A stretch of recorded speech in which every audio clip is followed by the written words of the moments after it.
सुकून कहीं नहीं, सुकून सिर्फ अल्लाह की याद में। अस्सलामुअलैकुम जनाब, की हाल चाल है? ठीक ठाक हो? सेहत ठीक है?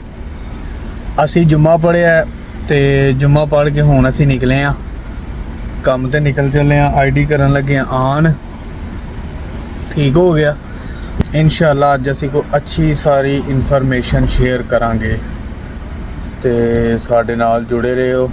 ठीक हो गया। हाँ जी, गर्मी जनाब इन्नी कुछ ज़्यादा है ना कि कोई बंदा बशर नज़र नहीं आन दिया, कोई गड्डी नज़र नहीं आन दी।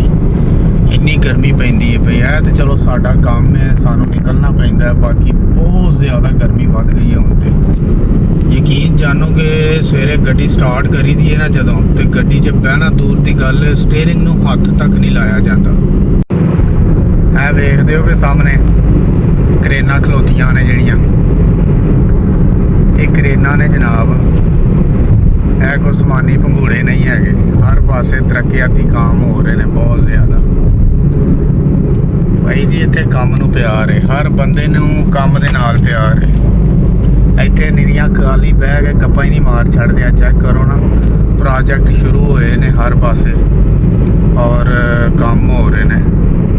बाकी यह है कि इत्थे ना तो कोई तुहानू मिलेगी, कोई तख्ती मिलेगी 35 लाख का 35 करोड़ का काम कराया, नहीं।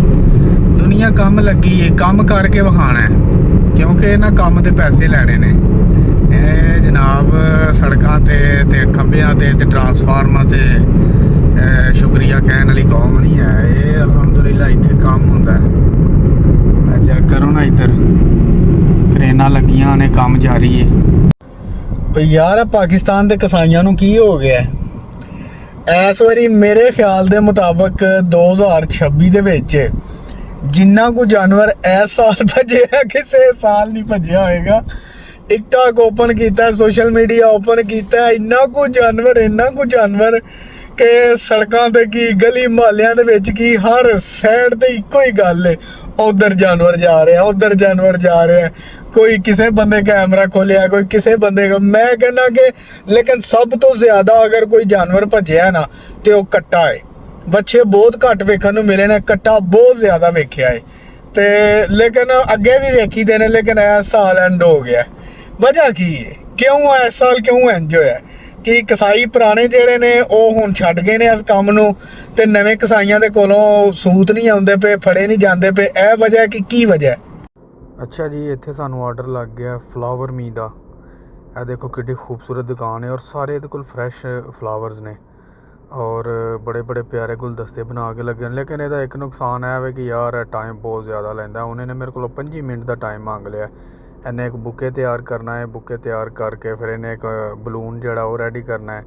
यह मेरा नहीं है, किसी होर दा है। वो आके लैन लगा, शेफ वाला आन लगा। बंधू भाई नूं मैं कहा, मैं कि मेरा ऑर्डर जल्दी जल्दी रेडी कर दे। कहंदा बह जा। मैं कहा यार बहन का टाइम नहीं है कोई भी। ਇਹ सानू बुके मिले नाल हैप्पी बर्थडे का बलून मिल गया और इनू लैके असीं चले हाँ। ਇਹੋ ही काम करने पैंदे ने, सारे आर्डर आते हैं। जरूरी नहीं कि खान पीन दे ही होंदे ने। यार वैसे ना पिछली ईद ते इन्ना काम सी, लेकिन इस वारी थोड़ा जिहा काम भी नहीं होया है। बोनस भी उन्हें लाया, लेकिन बोनस का कोई फ़ायदा नहीं है। जो काम ही नहीं होना फिर बोनस कित्थों होना है? और क्योंकि वेखो हर बंदा जिहड़ा भी आंदा है ना, उन्होंने हंगर स्टेशन की ID मिल जाती। इन्ना को राइडर हो गया वेखो, हुण रैड एरिए दे विच भी फिरना पिया, लेकिन मैनू आर्डर नहीं आ रहा। जिहड़ा बंदा भी वेला है, जिन्होंने कोई काम नहीं है, वो आंदा जनाब हंगर स्टेशन की ID फड़दा, काम ते चढ़ जाता है।